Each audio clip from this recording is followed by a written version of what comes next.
বিসমিল্লাহির রহমানির রহিম। আমাদের আজকের ভিডিওটা শুরু করলাম। এই ভিডিওতে আমরা যেটা দেখব, আমরা বেশ কিছু অপশনস নিয়ে কাজ করব।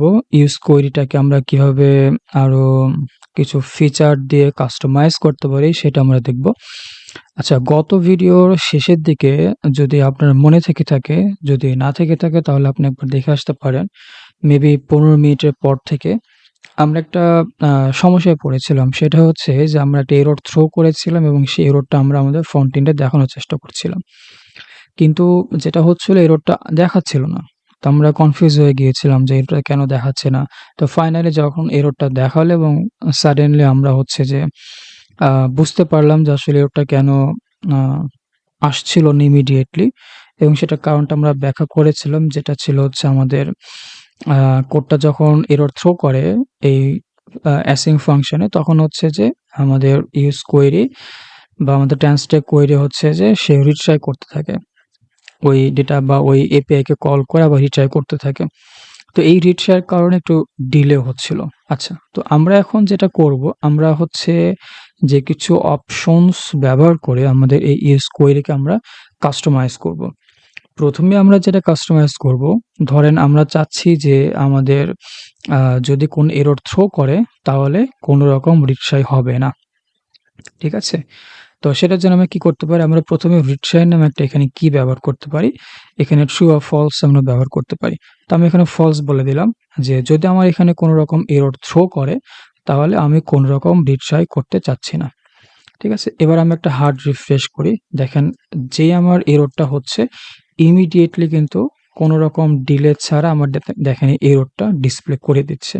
তো আমি এটাকে একবার রিমুভ করে দিয়ে আপনাকে দেখাই রিট্রাই কিটাকে, যে আমার এখানে পরিবর্তনটা কেমন হচ্ছে। দেখেন, আমি এটাকে একটা হার্ড রিফ্রেশ করলাম।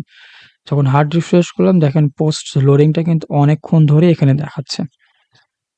এবং তারপরে আমার এই এররটা, যে মেসেজটা আমি থ্রো করেছিলাম সেটা দেখাচ্ছে।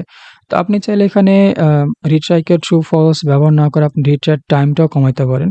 হয়তো আপনি রিট্রাই ডিলেটা হচ্ছে আপনি আ ব্যবহার করলেন। হয়তো আমি এখানে আ ১ সেকেন্ড হয়তো আমি ব্যবহার করতে চাচ্ছি। আমার যতগুলা রিট্রাই হবে, প্রত্যেকটা রিট্রাই ইয়েতে আমার ডিলেটা হবে হচ্ছে যে ১ সেকেন্ড করে। আপনি চাইলে এটা আরো বাড়াইতে পারেন। ১০ সেকেন্ড বা তার চেয়ে বেশি বা তার চেয়ে কম। এটা প্রয়োজন অনুসারে আরকি। সেটিংসটা জেনে থাকা ভালো। তো মনে হয় না ১০ সেকেন্ড ডিলে আসলে ইউজুয়ালি ব্যবহার হয়ে থাকবে। দেখেন, এখানে কিন্তু এখন অনেক সময় লাগছে। ঠিক আছে? তো জিনিসটা তো বুঝতে পেরেছেন যে আসলে এটা কিভাবে হবে আরকি। আচ্ছা। তারপরে আমাদের আরেকটা যেটা আমরা দেখব, সেটা হচ্ছে, আচ্ছা আমি কিন্তু ডিলে আ রিট্রাইটাকে আমি অফ করে দিলাম এবং আমার যে এররটা থ্রো হচ্ছিল সেটাকেও আমি বন্ধ করে দেই। আমি আমার নরমাল কোডে চলে আসি। এখানে ডিলেটাকে আমি একটু কাস্টম করি। আমি চাইলে ইচ্ছা মতন সময় কম বেশি করব। আপাতত আমি ১ সেকেন্ডের ডিলে দিলাম। আচ্ছা, এবার আমি একটা হার্ড রিফ্রেশ মারি এবং আমার ডেটাগুলা সব এখানে চলে আসলো। তো আগের ভিডিওতে আমরা দেখেছিলাম যে যদি আমরা অন্য কোনো ট্যাবে চলে যাই, মানে ফোকাসটা যদি হারায় যায় এবং যদি আবার রিফোকাস করি, তাহলে ডেটাটা কিন্তু নতুন করে আবার ফেচ হচ্ছে। আমার ক্যাশেতে যে ডেটাটা ছিল সেটাকে ইনভ্যালিড করে দিয়ে সে নতুন করে আবার এটা ফেচ করছে। তো দেখেন, এটা আমরা কি করতে পারি, আরেকটা কাজ। হয়তো আমি চাইলাম যে এভাবে ডেটাটা ফেচ না করে সে আম এট লিস্ট ৫ থেকে ১০ সেকেন্ড হচ্ছে ডেটাটা সে ক্যাশে ধরে রাখবে। তো সেটা করার জন্য আমরা কি করতে পারি? এখানে আমরা আরেকটা কি ব্যবহার করতে পারি, সেটা হচ্ছে স্টেল টাইম। স্টেল টাইমে আমাদের এখানে মিলিসেকেন্ডে বলতে হবে যে কতক্ষণ আমরা ডেটাটাকে ধরে থাকতে চাচ্ছি। ধরেন আমি একে ৫ সেকেন্ড সময় দিলাম। ঠিক আছে? আমার ডেটাটা ফেচ হয়ে গেল। এবার আমি অন্য ট্যাবে চলে আসলাম। আবার আগের ট্যাবে আসলাম। দেখেন, এবার কিন্তু আর ফেচিং দেখাচ্ছে না। আমি আবার নতুন ট্যাবে গেলাম, ফোকাস করলাম। এর ভিতরে কিন্তু ৫ সেকেন্ড হয়ে যাওয়ার কারণে আবার ডেটা এসে ফেচ করল। দেখেন, ৫ সেকেন্ডের ভিতরে যদি আমি রিফোকাস করি, ফোকাস নিয়ে আসাই, ফোকাস সরায় দেই, তাহলে কিন্তু ৫ সেকেন্ডের ভিতরে কোনো ফেচিং হচ্ছে না ব্যাকগ্রাউন্ডে। বাট যদি ৫ সেকেন্ড পার হয়ে যায় তাহলে কিন্তু সে নতুন করে আবার ডেটাটাকে ফেচ করছে। ঠিক আছে?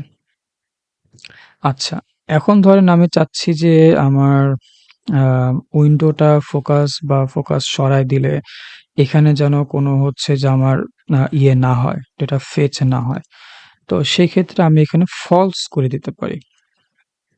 আমি একে একটা হার্ড রিফ্রেশ দিই। হার্ড রিফ্রেশ দেওয়ার পরে আমি অন্য আ ট্যাবে চলে গেলাম এবং আবার আগের ট্যাবে আসলাম। দেখেন এবার কিন্তু আমার আ রিফোকাসে কিন্তু হচ্ছে কোনো রকম হচ্ছে আমার ডেটা নতুন করে ফেচ হচ্ছে না। কারণ আমি আমার সেটিংস এখানে কনফিগারেশন এ কিন্তু বলে দিয়েছি যে উইন্ডো ফোকাসে কোনো রকম রিফ্রেশ হবে না।